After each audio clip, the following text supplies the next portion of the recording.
Hello everybody and welcome to today's vlog. In today's vlog I am back at RAF Lindholme like I kept promising I would, and I have got the most incredible story to tell you about a German who was based here as a prisoner of war. Now I am trying to explore every angle of RAF Lindholme during World War II, and this is a piece of history that I had no idea about at all. I had no idea that German prisoners of war were actually based here on this site. I have tried to locate exactly where they were based, and I've narrowed it down to 2 locations. So I am now at the opposite side of the airfield from the northern radar. In here, in these woods, there is actually a building. I will try and get to it to be able to show you. But there is definitely a brick structure. Now, I don't have permission to be in there, so I'm not going in. I'm not dressed fit for it anyway, but even if I was, I don't go anywhere without permission. So this is one of the sites, because the only articles I can find say that they were housed in brick accommodation to the side of the airfield. And from here behind me, the perimeter track is about 50 metres away, so not far at all. But if you look through here in the trees, and this is not the best time of year to be able to see anything, there are several brick buildings where you can just see the walls still standing. And so it is one of 2 possibilities that this was where the prisoners of war were housed. Obviously, if anyone knows any different to that, if anyone knows the exact location of where the prisoners of war were kept, then I would really love to know. The other site is connected to a farm, which is just at the other side of the A614, which is over where now the northern radar sits. That could again potentially be the site, and that is also because, unlike what you've probably read about prisoners of war camps, here over in England they were not like Belsen, they were not like Auschwitz. Here the prisoners of war were farm labourers, and they could pretty much come and go, not exactly as they wished, but they had an awful lot more freedom than obviously what was happening on mainland Europe during the war. There is another brick structure over here somewhere which I'll try and find through the trees, but it really is the wrong time of year to be looking for these. My interest in RAF Lindholme goes really quite deep, and I think while we can, before things fall down, before it gets vandalised, I just want to save as much as possible for history. And I believe that the story of this gentleman is so beautiful, and it really shows humanity even in the worst cases of war and the worst kind of situations, that I really wanted to share it with you all. I can't see any more bricks, unfortunately. I think that the summer and all the foliage has taken over, so let me get on with his story. I have tried to record this so many times. I've written a script probably 5-7 times, and it just never sounded right at all. So just to let you know, the gentleman I'm going to be talking about today, Robert Fettlohr, did an interview in 1999 where he recorded his entire experience pre-war, during the war, post-war, so that people could appreciate what an incredible life this gentleman had. I've decided to use his words, and I will be reading from the National Archives. But if you are more interested in this subject, you can go online and actually hear this gentleman's voice. And it's a wonderful mixture of German and Yorkshire, because he did end up staying here post-war, which is what I will get onto when I start doing this. Now, because I am reading, which is something I don't normally do, I normally talk to camera, what I'm going to do is I'm going to walk around the perimeter track at Lindholme. I just think it's because he was based here. Just being here to tell his story is possibly the closest I'm going to get, and I want to be as respectful as possible. As I walk around the perimeter track here at RAF Lindholme, I'm going to start with Robert Fettlohr's obituary, which was actually written up as part of the Telegraph. So here goes. Robert Fettlohr was a German paratrooper left for dead at Monte Cassino who saved the reputation of the men who saved him. Robert Fettlohr, who was died aged 89, was a German paratrooper who was badly wounded and captured at Monte Cassino in Italy in 1944. Years later, having settled in Yorkshire with his English wife, he spoke out in defence of the Polish soldiers who had captured him when they were accused of a war crime. He was also an accomplished musician and was a member of the first band to play at the Cavern, a Liverpool club made famous by the Beatles. In May 1944, having volunteered as a paratrooper because the food was considered better than elsewhere in the Luftwaffe, Frettlohr was a grief writer, a corporal in the 4th Parachute Regiment, part of the elite 1st Parachute Division, which was tasked with defending the hilltop monastery of Monte Cassino. This Benedictine monastery, part of the German Gustav Line, withstood bloody assaults, bombardments and bombings before finally falling to troops of General Anders' Polish Corps in May 1944. By then, Frettlohr was a casualty, having been wounded in the leg by shellfire. On the morning of May the 18th, a platoon of Polish Podolian Lancers of the 3rd Carpathian Division finally entered into the courtyard of the monastery and rounded up 18 defenders. Ragged, unshaven and exhausted, the paratroopers were at the first alarmed by the Polish eagles on their captors' uniforms. The Polish platoon commander, Lieutenant Kamirez Gabriel, quickly reassured them that the Poles did not execute prisoners, distributed cigarettes and gave order for them to be taken to the rear.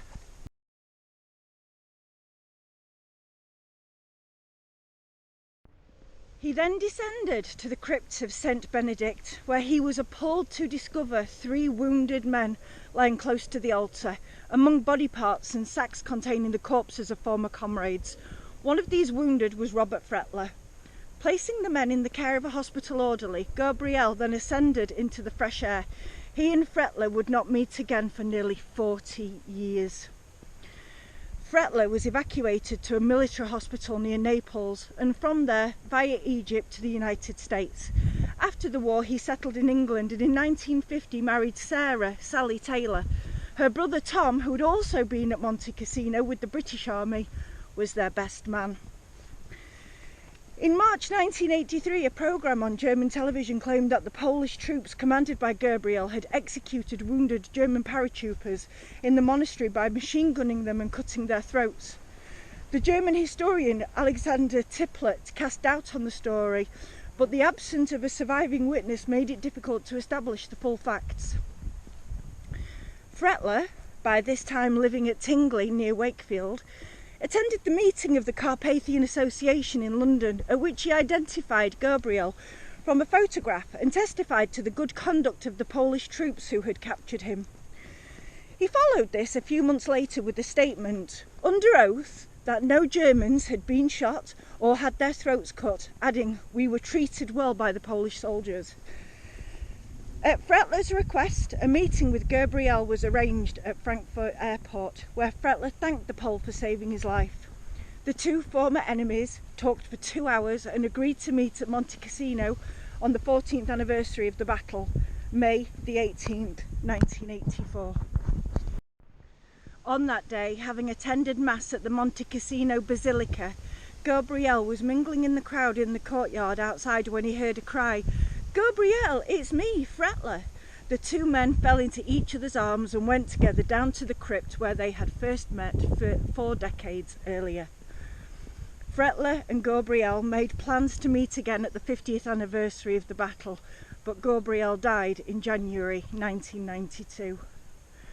Robert Fettlohr was born in Duisburg, Matriarch, in March 28, 1924, and for most of his life in England worked for a plant hire firm in Yorkshire. In his spare time he played double bass with the Leeds-based White Eagles jazz band. Approached in Liverpool by a young jazz fan, Alan Stainter, the band went with him to a cellar in Matthew Street which he thought would make a good jazz club. Asked what they thought it should be called, 2 of the band declared, "It looks like a bloody cavern." Thus was born one of the world's most famous music venues. The White Eagles were the first band to play at the Cavern and did so regularly thereafter. Among them who watched those were the Beatles, a then unknown local group.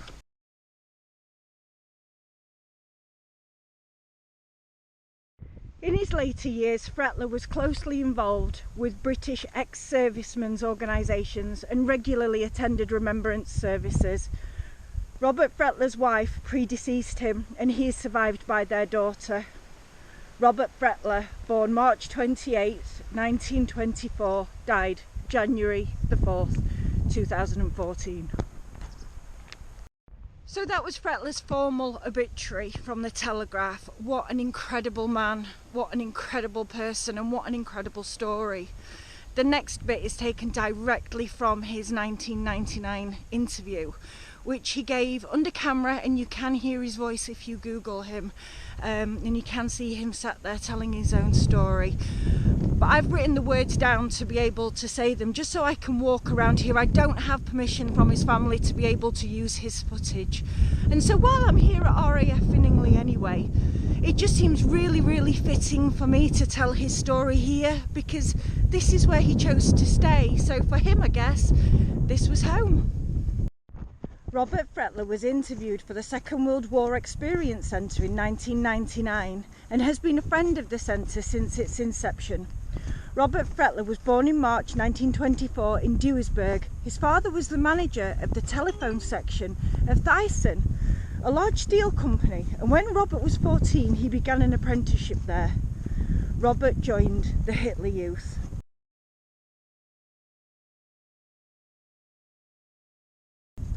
Duisburg had a very small Jewish community, but a local store was boycotted because of its Jewish ownership, and later its windows were smashed. Robert, as a young man, did not question this. We didn't even question, or we weren't old enough to question things.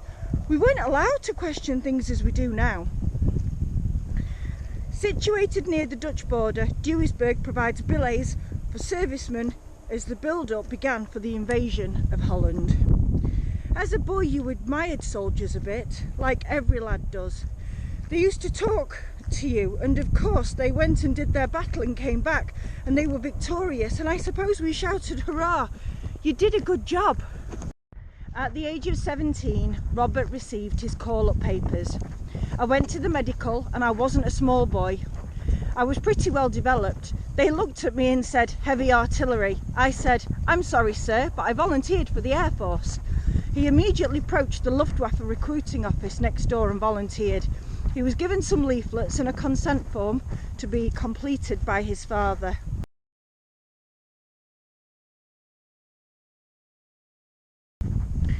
Robert began his training in Munster with the German Air Force. We learned how to use Morse code and things like that. I was trying to be a wireless operator, but it seemed to me that the instructors we had, they were slightly balmy. Although they were excellent teachers, yes, but they thought, I don't like this really. So from there I volunteered for the radar section and learned the whole secret of the radar equipment. His training continued at several different locations within Germany. In Dresden, whilst instructing others to use the radar equipment, he attended the showing of a film about paratroopers. After he volunteered to join, much to the annoyance of his commanding officer, who drew to his attention the amount of time and money his radar training had cost, Robert had a very thorough medical examination and was posted to Para School, northeast of Berlin, in Wittstock. Most of his training was intensive physical exercise and combat training. The basic training consisted of 6 jumps to acquire paratrooper wings. The first 2 jumps were from an old Dornier, the next 2 from the Heinkel Bomber 111 through the bomb hole, and the final 2 jumps were then in a Junkers 5.2. On the Heinkel you jumped out through the bomb hole. It was like a little opening. You had to go down a couple of steps and then you jumped through there like a bomb. The Junkers 52 were a 3-engined workhorse of the German Air Force. They were very slow flying machines. In the late summer of 1943 he was posted to the 1st Paratroop Division Pioneers, 4th Regiment, and to a small village on the Adriatic called Tollo. We lived in the village, and then we used to go by truck with all the telemines. They were anti-tank mines. At other times we also laid anti-personnel mines. We used to go to the front line, lay the mines in no man's land, and then go back to the village. That was pioneer work.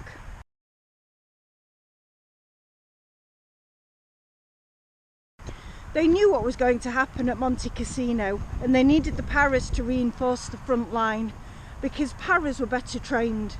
We were better equipped in that respect too, and we were posted to Cassino.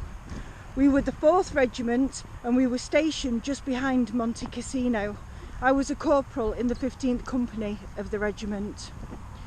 We went in the beginning of February 1944, and from there on we witnessed the bombing of the monastery. We couldn't see it very much because the monastery was maybe 3-4 miles away on top of the hills. We were behind the hills, and there was a valley over which the French Canadians were always trying to get through.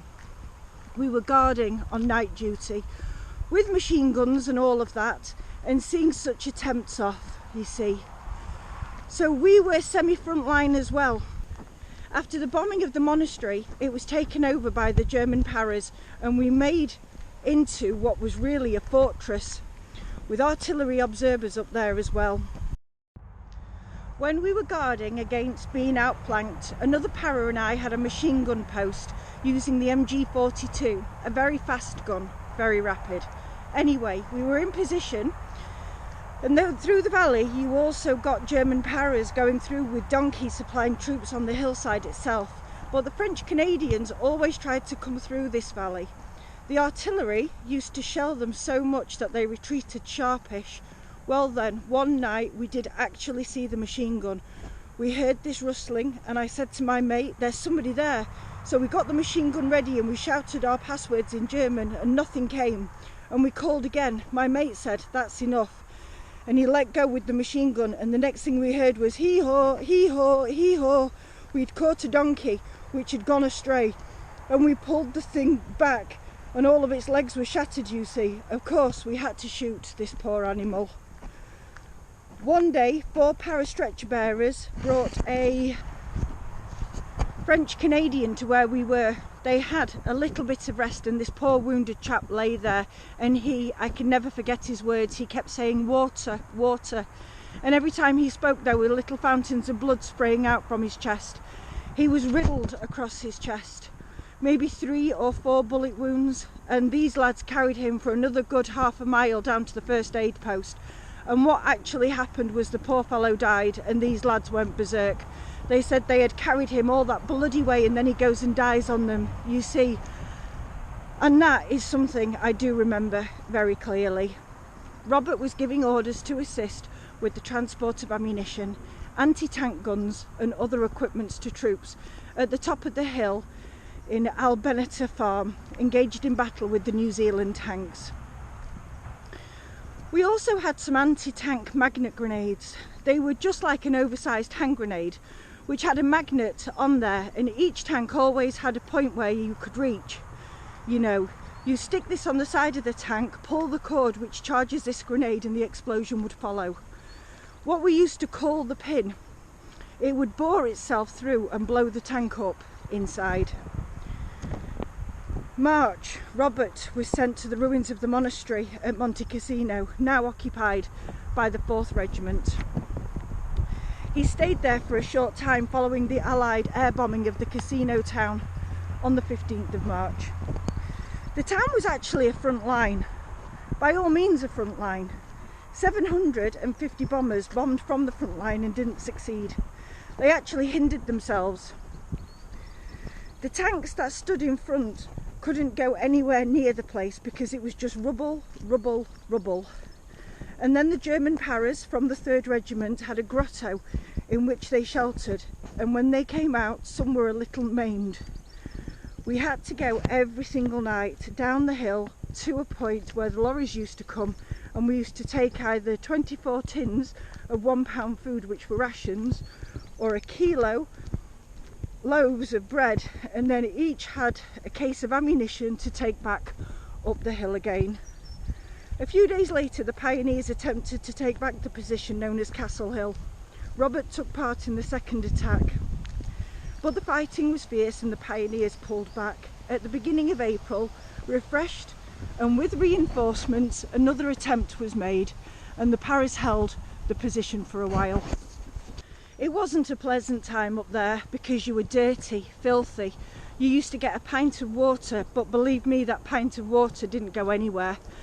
But there was a lot of alcohol, and we used to all drink alcohol because we always used to say if you get wounded, you don't feel it as much. On the night of the 17th of May, they were given orders to retreat. We didn't have any tents or sleeping equipment because the whole mountain was rock and nothing else. You couldn't dig into the ground. So what you did, you made a shelter with the rocks, and we used to go to sleep there during the day. At night time we used to go forward, and there was a forward post, a machine gun nest, maybe 20-30 yards to your left and maybe 20-30 yards to your right, where some troops in that distance and two of us had an outpost maybe 20-30 yards in front of those people, like in a triangle. So anything that came first, of course, we got it. You used to go in there and you stayed in there all night, obviously, and observe what was going on there, checking out if you could see anybody moving. The Yanks used to fire shells with fog grenades, and the whole valley and all halfway up the hill was blanketed out. The Paras went straight up the mountain towards the monastery. They reached the final stretch of the road leading to their destination and came under repeated heavy shelling. So you went up and up and up, and you got through this lot, and then you heard one or two lads shouting, "Oh my eyes," or whatever, or "I've been hit," and you just carried on. There were no orders. But when anybody got killed, you go back and have a look at him. If he gets killed, okay, it wasn't you, as simple as that. So we got to this grotto and went inside, and this officer was there, and he said that we were waiting for the shells to come over.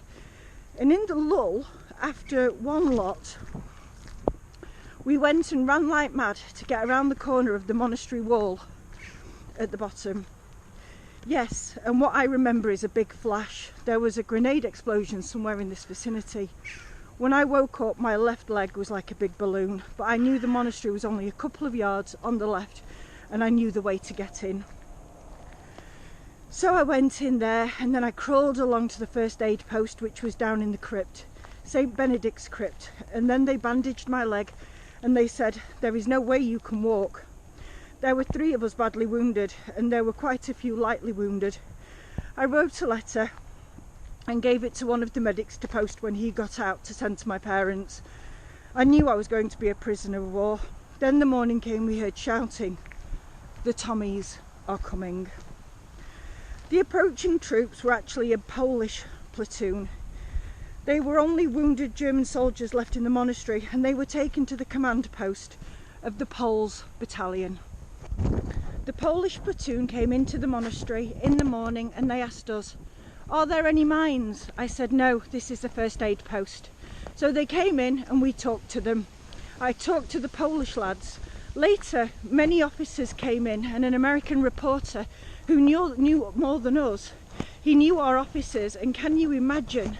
We had been in that battle for months on end. We were filthy, we were lousy, full of lice. We were unshaven. We must have looked a hell of a sight. And he came in there with an American white trench coat, immaculately clean, and he put all these questions to us. He could talk German. Well, I could have killed that bloke. He rubbed salt into the wounds. Robert was taken down the hill into Cassino, escorted by a Polish soldier. There was an ambulance and some British soldiers ready to take him to an American field hospital where his wounds were tended. From there he was taken by truck to an Aversa, a village near Naples, for further treatment in a prisoner of war camp hospital. When his leg began to recover, about 4 weeks later, he was moved to a prisoner of war camp in Naples. He was later taken to the harbour and boarded a Liberty ship for a 21-day voyage to America.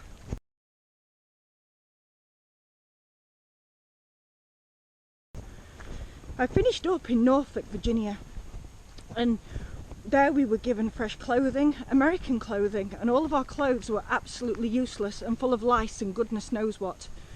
We were examined and then we went on the train to Lake Erie and a little town Erie where the Americans had tents, which had a wooden frame.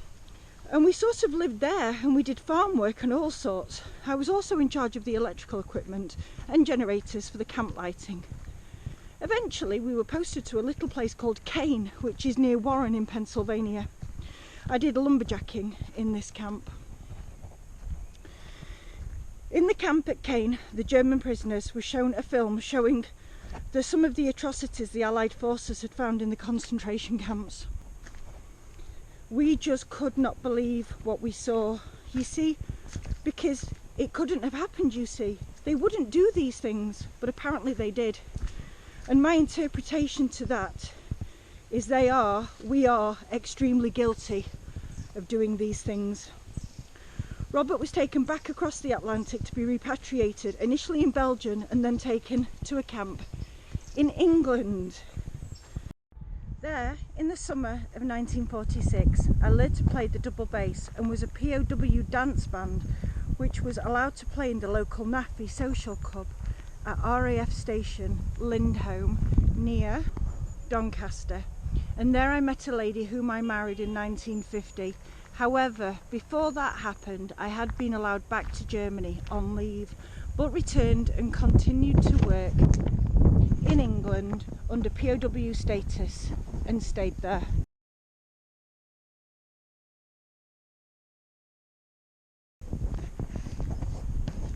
I'm very pleased to make my experience available to everybody, especially the younger generation. War is a terrible experience regardless of which side you are on. I hope that everybody else will take note and avoid future wars if possible. Lieutenant Kazimierz Gabriel and his platoon were the first to enter into the monastery and crypt. Later on, the officers at the time, W. Mysikways and M. Sas Skonronski, came into the monastery. There was a reunion, a meeting at Frankfurt Airport on the 16th of August 1985 between Frettlohr, Gabriel, Myswowski and Saskronsky. The reason this reunion took place was the result of some slanderous allegations towards the Polish at Monte Cassino in 1944. This surfaced in 1983-84 from a German TV programme and clearly offended the Polish, who denied such allegations but had no proof at the time of any others. By sheer chance I heard about this event and I was available to testify their innocence and so clear the Polish name, since I was there and I could tell all exactly what happened at that time. From this I became firm friends with these gentlemen and continued to correspond and meet with them over many years at Monte Cassino reunions. In particular, I saw Lieutenant Gabriel as my salvation. When he came into the monastery, I hold him in very high regard.